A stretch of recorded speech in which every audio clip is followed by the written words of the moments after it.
আমি আশা বলতেছি আজকে আপনাদের সাথে পরিচয় করিয়ে দিব জবা আক্তারের সাথে। উনি আগামীকালকে জাপানের উদ্দেশ্যে রওনা দিবেন। গত মাসে আমাদের মাধ্যমে ফাইল প্রসেসিং করেছেন এবং সেখানে উনি এসএডব্লিউ কেয়ার গিভার জব ভিসার জন্য সিলেক্টেড হয়েছেন। জবা আক্তার এখন আমাদেরকে বলবে উনি কিভাবে জাপানে যাওয়ার জন্য প্রস্তুতি নিয়েছে। আসসালামু আলাইকুম, আমি জবা আক্তার। প্রথমে জাপানি ভাষায় N5 এবং N4 পরীক্ষা দিয়ে পাশ করে এসএসডব্লিউ স্কিল টেস্ট কেয়ার কিপারে পাশ করে তারপর কোম্পানির সাথে যোগাযোগ করে মানে ইন্টারভিউ দিয়ে কোম্পানিতে সিলেক্ট হয়েছি। আচ্ছা ম্যাডাম, আমাদের তো অনেক দেশ আছে, তাহলে আপনি কেন জাপানে যেতে চান? আসলে বিশ্বের মধ্যে নিরাপদ এবং উন্নত, বিশেষ করে মেয়েদের জন্য নিরাপদ রাষ্ট্র বলে আমি মনে করি জাপানকে। সব দিক থেকে নিরাপদ।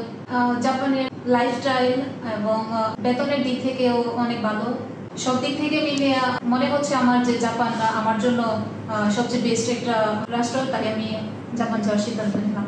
কি কাগজপত্র জমা দিয়েছেন? প্রথমে জাপানিজ ভাষার সার্টিফিকেট N5 N4 যে ক্যাটাগরিতে যাবে, যেমন ক্যারকিভারে গেলে ক্যারকিভার স্কিল টেস্ট দিতে হবে, তারপরে ওইটা এখানে কি SSC certificate SSC certificate SSC certificate এগুলো লাগে। এনআইডি দরকার আছে, যেহেতু আপনার পাসপোর্ট এনআইডি পাসপোর্ট এগুলো দুইটাই লাগে। আপনাকে অসংখ্য ধন্যবাদ। আপনার এই শত ব্যস্ততার মধ্যে আমাদেরকে সময় দিয়েছেন। যেহেতু আগামীকালকে আপনার ফ্লাইট, তাহলে আপনার আজকে হাতে অনেক কাজ আছে। এখন যারা আগামীতে জাপানে আপনার মতো যেতে আগ্রহী তাদের ব্যাপারে আপনি যদি কিছু বলবেন। সবাই আমার জন্য দোয়া করবেন, আর আমার মতো যারা অল্প সময়ে জাপান যেতে চান তারা আইবিং এডুকেশন সেন্টারের সাথে যোগাযোগ করবেন। তারা অত্যন্ত যত্ন সহকারে পড়াশোনা শিখায় এবং ফাইল প্রসেসিং করায়, দক্ষতার সাথে সব কাজ করে। আশা করি আমার মতো আপনারাও সফলকামী হতে পারবেন। Bye bye.